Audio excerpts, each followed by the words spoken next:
حضور اکرم صلی اللہ علیہ وسلم کے ایک صحابی رضی اللہ عنہ سخت بیمار ہو گئے۔ شدت ضعیف کی وجہ سے اٹھنے بیٹھنے سے بھی معذور ہو گئے۔ حضور پاک صلی اللہ علیہ وسلم عیادت کے لیے ان کے گھر تشریف لے گئے۔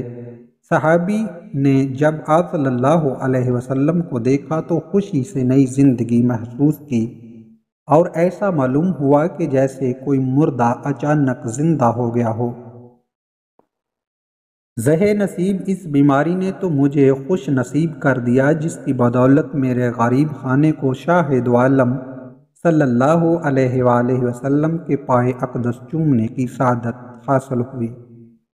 اس صحابی نے کہا، اے میری بیماری اور بخار اور رنج و غم اور اے درد اور بیداری شب تجھے مبارک ہو، باسبب تمہارے اس وقت نبی پاک صلی اللہ علیہ وسلم میری عیادت کو میرے پاس تشریف لائے۔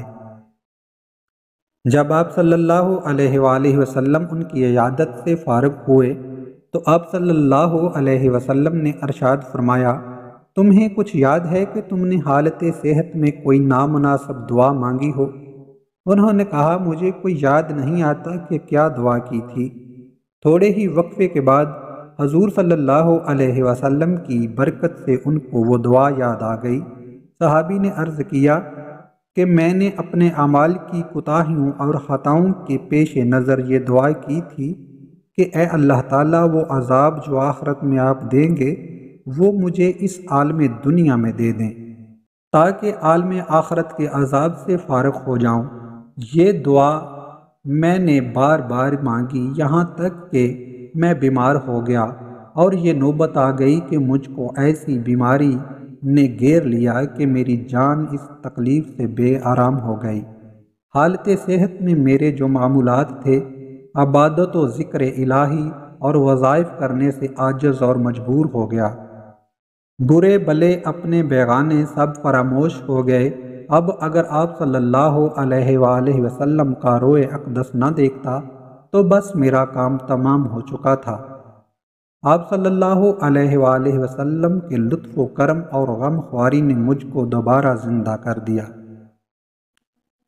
اس مضمون دعا کو رسول اللہ صلی اللہ علیہ وسلم نے سن کر ناراضگی کا اظہار فرمایا اور منع فرمایا کہ آئندہ ایسی نامناسب دعا مت کرنا، یہ آداب بندگی کے خلاف ہے کہ انسان اپنے مولا سے بلاؤ عذاب طلب کرے۔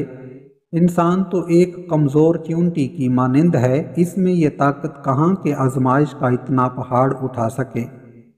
صحابی نے عرض کی، اے شاہ دو عالم صلی اللہ علیہ وسلم، میری 1000 بار توبہ کہ آئندہ کبھی ایسی بات زبان پر لاؤں۔ حضور صلی اللہ علیہ وسلم، میرے ماں باپ آپ صلی اللہ علیہ وسلم پر قربان، اب آئندہ کے لیے میری رہنمائی فرمائیں۔ آپ صلی اللہ علیہ وسلم نے اس کو نصیحت فرمائی، اللہ سے جب بھی مانگو تو اس طرح مانگو، اے اللہ، دنیا میں بھی ہمیں بلائیاں عطا فرما اور آخرت میں بھی ہم کو بلائیاں عطا فرما۔ خدا تمہاری مصیبت کے کانٹوں کو گلشن راحت میں تبدیل کر دے، آمین۔ درس حیات: خدا کی طرف سے عطا شدہ نعمتوں کی ناشکری کرنے سے اللہ تعالیٰ اور اس کے رسول صلی اللہ علیہ وسلم ناراض ہوتے ہیں۔ نامناسب دعا آداب بندگی کے خلاف ہے۔ ویڈیو اچھی لگے تو لائک ضرور کر دیں۔ شکریہ۔